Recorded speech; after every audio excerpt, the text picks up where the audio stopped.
తలమల్లి రామకృష్ణారెడ్డి గారు. అధ్యక్ష, ఏదైతే కాటన్ బ్యారేజ్ విశిష్టతను గుర్తించి రైతుల సమస్య గుర్తించి గౌరవ ముఖ్యమంత్రి గారు అదేవిధంగా జలవనరుల శాఖ మంత్రి రామానాయుడు గారు కాటన్ బ్యారేజ్ మరామతులకి నిధులు మంజూరు చేసినందుకు మొట్టమొదటిగా ఓ గోదావరి ప్రాంత వాసిగా ప్రజాప్రతినిధిగా ముఖ్యమంత్రి గారికి జలవనరుల శాఖ మంత్రి గారికి గోదావరి రైతుల తరఫున హృదయపూర్వకంగా అభినందనలు కృతజ్ఞతలు తెలియజేసుకుంటూ ఉన్నా. కాటన్ బ్యారేజ్ లేని గోదావరి డెల్టా అంటే ఈరోజు 5 జిల్లాలు, దాన్ని ఊహించలేము అధ్యక్ష. దాదాపు 10.5 లక్షల ఎకరాలకి సాగునీరు అందిస్తూ ఉంది.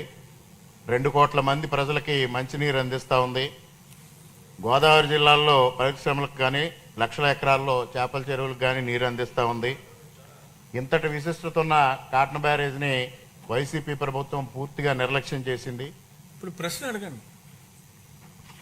ఏదైతే 2022లో 117 గేట్లు మార్చాలని సిడబ్ల్యూసి నిపుణులు హెచ్చరించిన, ప్రపంచ బ్యాంక్ ప్రతినిధులు 200 కోట్లు నిధులు ఇస్తామన్నా దాన్ని నిర్లక్ష్యం చేశారు. 2014లో అప్పుడు చంద్రబాబు నాయుడు గారు ముఖ్యమంత్రిగా ఉండగానే 31.77 కోట్ల ఖర్చుతో 64 గేట్లను రిపేర్ చేయడం జరిగింది. మరి ఇవాళ దానికి నిధులు మంజూరు చేశారు. మరి ఇప్పటికే కొద్ది టెండర్స్ పిలవడం ఆలస్యమైందేమో అని ఒక ఆలోచన రైతాంగంలో వచ్చింది.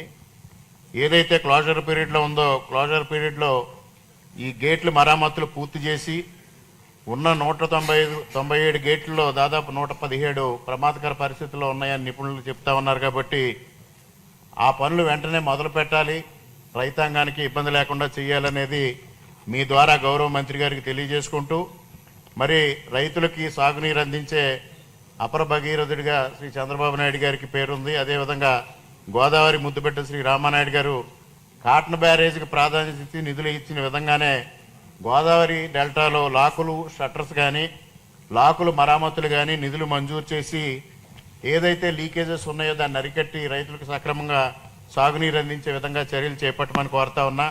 ఇంకొక ముఖ్య విషయం అధ్యక్ష, నిన్నటి రోజున మా eastern delta project committee chairman గారు మేము పెదపూడి మండలంలో పర్యటించడం జరిగింది. టెయిలెండ్లో సాగునీరు ఇబ్బంది పడతా ఉన్నారు రైతులు. అధికారులకి తగిన ఆదేశాలు మంత్రి గారు ఇచ్చి సమన్వయం చేసి టెయిలెండ్లో వాటర్ అందించే విధంగా చర్యలు తీసుకోవాలి.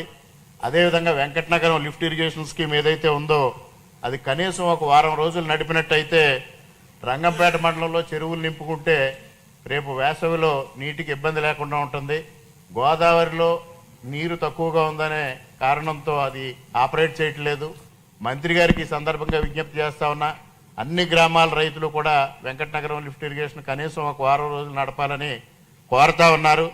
దానికి కూడా చర్యలు తీసుకోమని మీ ద్వారా మంత్రి గారిని కోరుకుంటూ సెలవు అధ్యక్ష. మంత్రి గారు.